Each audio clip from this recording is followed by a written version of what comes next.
36 தொகுதி தாரா வாத்துட்டு நாங்க தான் கெத்துன்னு சொல்லிட்டு கூட்டணின்ற பேர்ல கட்சி அடமான வச்சுட்டு சீன் போடுது எடப்பாடி பழனிசாமி அனுப்பும். 2021 சட்டமன்ற தேர்தலில் 20 தொகுதி 4 தொகுதி மட்டுமே ஜெயிச்ச பிஜேபிக்கு தொகுதிகளை தூக்கி கொடுக்கறாங்கன்னா இதை விட கேடுகட்ட தரம் என்ன இருக்குது? வாரூம வச்சுக்கிட்டு வாய்க்கு வந்ததெல்லாம் பேசி ஒன்றிய பிரதமர் நரேந்திராவுக்கு டஃப் கொடுக்கிற அளவுக்கு வட சுட்டு இருந்த நம்ம அண்ணாமலை தம்பி இன்னைக்கு நிக்கிறதுக்கு ஒரு தொகுதி கூட இல்லாம தெருவில் நிக்க வச்சுட்டாங்க எடப்பாடி பழனிசாமி நயினா நாகேந்திரன். மயிலாப்பூர்ல எடப்பாடி பழனிசாமியோட வண்டி ஏறி பிரச்சாரத்தை தொடங்க அக்கா தமிழிசை சவுந்தரராஜனுக்கு இப்ப அந்த தொகுதி கிடைக்குமான்றதே கேள்விக்குறியா இருக்குது. அது எப்படி நாங்க சொல்றதுக்கு முன்னாடி நீ பிரச்சாரத்துக்கு போலான்னு சொல்லி பாஜகவோட சீனியர் தரப்பு கொதிச்சு போயிருக்குதான். 27 தொகுதியை பிஜேபிக்கு ஏன் கொடுத்தாரு எடப்பாடி பழனிசாமி அப்படின்றதுதான் இந்த வீடியோட முக்கியமான டர்னிங் பாயிண்ட்ல வந்து பேசியிருக்கேன். மறக்காம அந்த ரகசியம் என்னன்னு தெரிஞ்சுக்கிறதுக்கு வீடியோ ஃபுல்லா பாருங்க. அதோட மை சென்னை 360 சேனல் சப்ஸ்கிரைப் செய்யோடு உங்களுடைய கருத்துக்கள் என்னன்ற கமெண்ட் செக்ஷன்ல தவறாம தெரிவிங்க.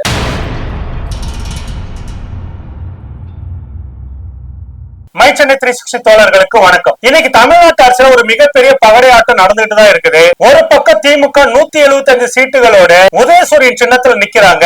அதே சமயத்துல அதிமுக கூட்டணியில என்ன நடக்குது? 36 இடங்கள்ல தாமரை சின்னத்துக்கு விட்டு கொடுத்திருக்கு அதிமுக. பொதுவா சிறிய கட்சிகள் அவங்க பங்கெடுக்கிற கூட்டணியில இருக்கக்கூடிய தலைமையான கட்சியோட சின்னத்துலதான் போட்டியிடுவாங்க. ஆனா தமிழ்நாட்டுல என்டிஏ கூட்டணிக்கு அதிமுக எடப்பாடி பழனிசாமி நான் தான் தலைவர் அதிமுக தலைமை தாங்கிறது கூட்டணிக்குன்னு சொன்னாலும் அந்த கூட்டணியில் இருக்கக்கூடிய சிறிய கட்சிகள் ஒண்ணு கூட வந்துட்டு அதிமுகவோட ரெட்டை சின்னத்துல போட்டி போறதுக்கு விரும்பாம தாமரை சின்னத்துல போட்டி போட விரும்புறாங்கனாக்கா எடப்பாடி பழனிசாமிக்கு உண்மையிலே ஆளுமை இருக்குதா அப்படின்ற கேள்விய நாம வைக்கலீங்க, அவங்க கூட்டணியில இருக்கக்கூடிய கட்சி ஆட்களே வைக்கிறாங்க.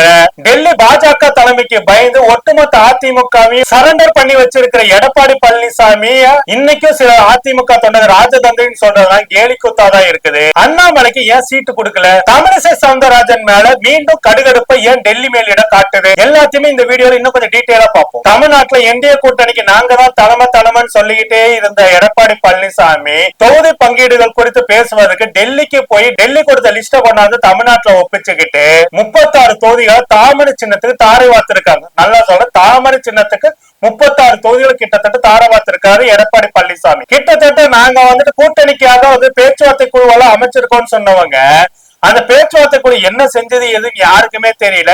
எந்த தியேட்டர்ல உட்காந்து படம் பார்த்துட்டு பாப்கார்ன் தின்னதோ தெரியல. டெல்லிக்கு அவசரமா போய் அமித்ஷா கொடுத்த லிஸ்ட வச்சுக்கிட்டு கூட்டணி பேச்சுவார்த்தையில சுமூகமா முடிஞ்சு போச்சுன்னு சொல்லி எல்லாத்தையும் இது பண்ணிட்டாங்க. ஆனா அதிமுக கூட்டணி பேச்சுவார்த்தை குழு கிட்ட எந்த கட்சி எப்ப போய் பேச்சுவார்த்தை நடத்துறது குறித்து எந்த ஒரு செய்தி யாருக்குமே தெரியாது. அமித்ஷா சொல்லுவாரு, எடப்பாடி பழனிசாமி செய்வாருன்ற கணக்காத்தான் இந்த கூட்டணியே போயிட்டு இருக்குது. இந்த லட்சணத்தை தான் தமிழ்நாட்டு அரசியல புரட்டி போட போற தமிழ்நாட்டு அரசியல நான் சொல்றதா இனிமேல் எல்லா இடத்துலயும் வெடிக்க போகுது அப்படின்னு சொல்லிட்டு ஓவர் சீனை போட்டுட்டு ஒரு அரசியல் அசிங்க முண்டம் ஒண்ணு தமிழ்நாட்டுக்குள்ள தெரிஞ்சிட்டு இருந்தது. அது கர்நாடகால தன்னை சிங்கம்னு சொல்லுவாங்கன்னு சொல்லிட்டு இருந்தது. ஆனா அது கர்நாடகத்திலே அசிங்கமா தான் இருந்திருக்குது அப்படின்றத கடந்த காலங்களில் வெளிப்படை எல்லாமே பார்த்தது. அந்த அசிங்கமான முண்டம் அண்ணாமலை இன்னைக்கு கோயம்புத்தூர்ல நிக்கிறதுக்கு ஒரு தொகுதி கூட கிடைக்கல. சிங்கானூர் குறி வச்சு ஸ்கெட்ச் போட்ட அண்ணாமலைக்கு எடப்பாடி பழனிசாமி நயினா நாகேந்திரன் சேர்ந்து ஆப்பு வச்சுட்டாங்க. அது மட்டும் இல்லைங்க, சென்னையில மயிலாப்பூர்லயும் வேளச்சேரி தொகுதியும் வந்துட்டு அண்ணாமலை வார்ரூம் குரூப்போட ஹெட்டுங்க இருக்காங்க இல்லைங்களா, வினோத் செல்வம், சூர்யா போன்றவர், எஸ்.ஜி. சூர்யா போன்றவர்களா, இவங்க எல்லாத்துக்குமே பாத்தீங்கன்னாக்கா அந்தந்த தொகுதிகளை இல்லாம பங்கம் பண்ணி காலி பண்ணிட்டாங்க. கிட்டத்தட்ட அண்ணாமலை குரூப்புக்கு எந்த ஒரு இடத்துலயும் சீட்டு கொடுக்க கூடாது நயினா நாகேந்திரனும் எடப்பாடி பழனிசாமி கங்கணம் கட்டி வேலை செஞ்சு ஸ்கெட்ச் போட்டு ஆப்ப வச்சுட்டாங்க. வாரூம்ல உக்காந்துட்டு சொந்த கட்சி பெண்கள் குறித்து கூட ஆபாசமா ட்விட்டர் போட்டு பரபரப்ப கிளப்பலாம் தம்பி அண்ணாமலை. ஆனா கள அரசியல்ன்றது வாரூம நம்பி இருக்காது அப்படின்றத நீ புரிஞ்சுக்கணும். தொண்டர்களை நம்பினவனுக்கு தான் கள அரசியல் உதவே தவிர வாரூம நம்பினவனுக்கு என்னைக்கும் கள அரசியல் உதவாது. அண்ணாமலை பேரை வேட்பாளர் பட்டியல இருந்து தூக்குனதுக்கு மிகப்பெரிய பண விவகாரம் இருக்குன்னு சொல்லிட்டு சொல்றாங்க. எல்லாருமே நினைச்சிட்டு இருக்காங்க எடப்பாடி பழனிசாமி பாஜகவுக்காக பயந்து விட்டு கொடுத்த தொகுதிகள் எல்லாத்துலயுமே பிஜேபி ஈஸியா ஜெயிச்சிரும் அப்படின்னு நினைக்கிறாங்க. அப்படி எடப்பாடி பழனிசாமி விட்டு கொடுத்த எல்லா தொகுதியிலும் பாத்தீங்கன்னா திமுக ரொம்ப ஹோல்டிங் ஸ்ட்ராங்கா இருக்கிறது. அதுலயும் குறிப்பா இவங்க அதிமுக கூட்டணி கட்சிகளை விட்டு கொடுத்த தொகுதிகள்ல கிட்டத்தட்ட 14 தொகுதிகள் வந்து பாத்தீங்கன்னா திமுக அமைச்சர்கள் கடினமான உழைப்பால வந்துட்டு அந்த தொகுதிகளை தங்களோட கைக்குள்ளே வச்சிருக்கிறவங்க.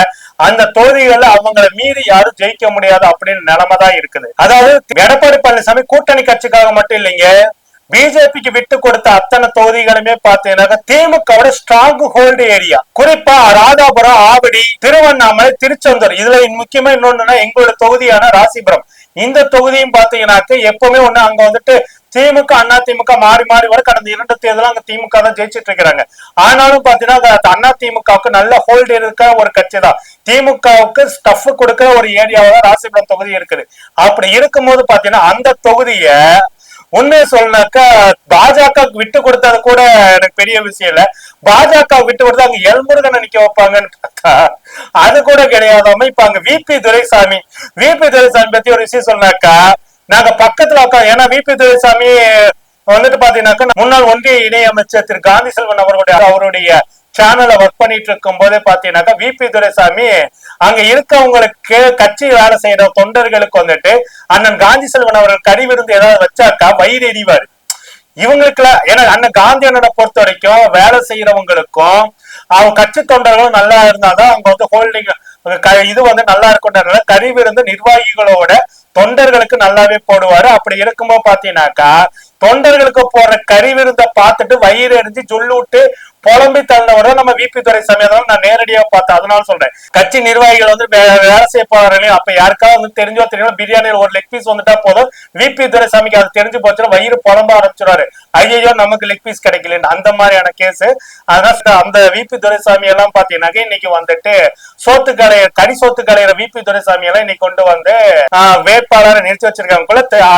இப்ப ராசிபுரம் தொகுதியில திமுக இன்னும் ஸ்ட்ராங்கா அடுத்த வெற்றியும் அங்க திமுக பெறுவதற்கு வாய்ப்பு நிறையவே இருக்கு. விபி துரைசாமி காலி. அதனால இந்த ராசிபுரம், திருச்செந்தூர், திருவண்ணாமலை, ராதாபுரம், ஆவடி இங்கெல்லாம் தாமரை நின்னாலும் ஒண்ணுதான், தக்காளி நின்னாலும் ஒண்ணுதான். இப்படி ஜெயிக்கவே முடியாத இடங்களை, அதுவும் அதிமுக அந்த தொகுதிகளை தோக்கத்துறோம் அப்படின்னு தெரிஞ்ச இடங்களை தான் எடப்பாடி பழனிசாமி பிஜேபிக்கு விட்டு கொடுத்திருக்கு.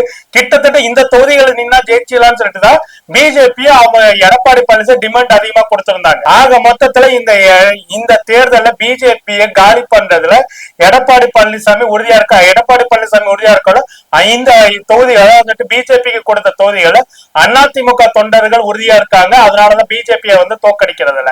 ஏன்னா வந்து பாத்தீங்கன்னா இந்த எங்களுடைய ராசிபுரம் தொகுதியில அதிமுக தொண்டர் கூட்டணி கட்சிகளுக்கு எப்ப விட்டு கொடுத்தாலும் அந்த தொகுதியில வந்து வேலை செய்யவே மாட்டாங்க. அதே போல ராதாபுரம், திருவண்ணாமலை இங்கேயும் அதே மாதிரிதான் அதிமுக தொண்டர்கள் இருக்கும் போது அவங்க வேலை செய்யறதுனால இந்த இடத்துல இந்த தடவை திமுகவுடைய வெற்றி ரொம்ப சாதகமா இருக்குது. இந்த இடத்துல சராசரி அதிமுக தொண்டர் என்ன நினைப்பான் தெரியுங்களா? காலத்துக்கு நம்ம ரெட்டலைக்கு தான்டா ஓட்டு போட்டுட்டு இருந்தோம், இப்ப போய் இந்த கேடு கட்ட தாமரைக்குதான் ஓட்டு போடணுமா அப்படின்னு உள்ளுக்குள்ள ஒரு ரத்தம் கொதிச்சு போய் தான் கிடக்குற. அதனாலே பாத்தீங்கன்னா பல இடங்கள்ல வந்துட்டு போராட்டங்கள் நடந்துட்டு இருக்குது. இந்த லட்சணத்துல மயிலாப்பூர்ல தமிழிசை சவுந்தரராஜனுக்கு சீட்டு கன்ஃபார்ம் ஆகிறதுக்கு முன்னாடியே எடப்பாடி பழனிசாமியோட சேர்ந்துட்டு வேன்ல ஏறி பிரச்சாரத்தை தொடங்கினாங்க.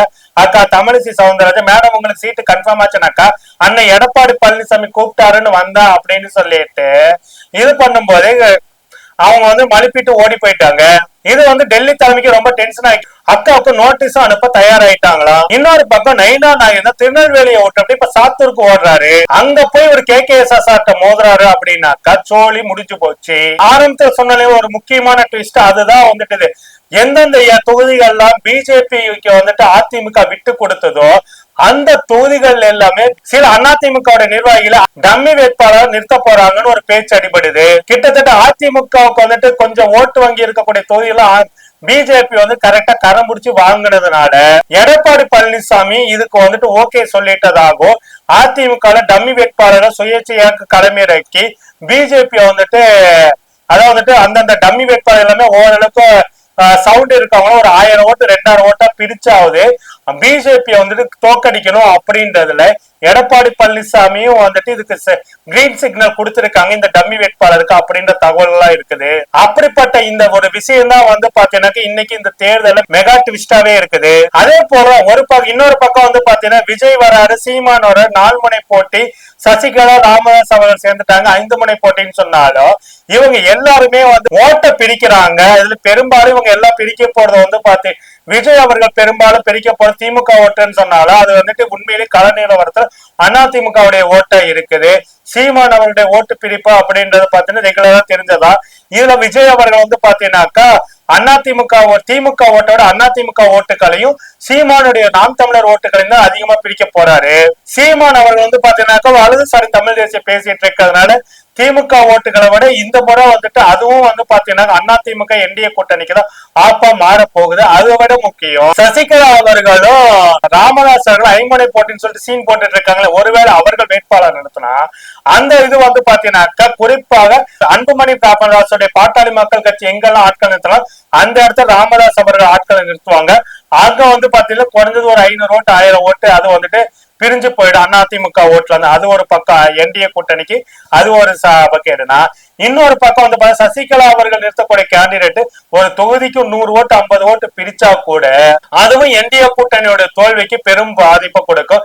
ஏன்னா வந்து பாத்தீங்கன்னாக்கா இந்த தடவை அதனாலதான் திமுக இந்த இடத்துல ஒரு ராஜதந்திரியா இருந்துட்டு முதல்வர் மு.க. ஸ்டாலின் அவர்கள் மீண்டும் சிம்மாசனத்தை ஆடாமலே ஜெயிக்கக்கூடிய கட்டமா தான் இது வந்துட்டு இருக்குது அப்படின்னு சொல்ல முடியும். ஆக மொத்தத்துல விஜய், சீமான், சசிகலா, ஐயா ராமதாஸ் இவர்கள் எல்லாம் ஒண்ணு சேர்ந்துகிட்டு வெளிப்படையா சொன்னாக்கா அதிமுக கூட்டணி ஓட்டுக்களை சல்லி சல்லியா கொஞ்சம் கொஞ்சமா பிரிக்கிறதுலயே வந்து பாத்தீங்கன்னா திமுக வெற்றி உறுதியாகுது.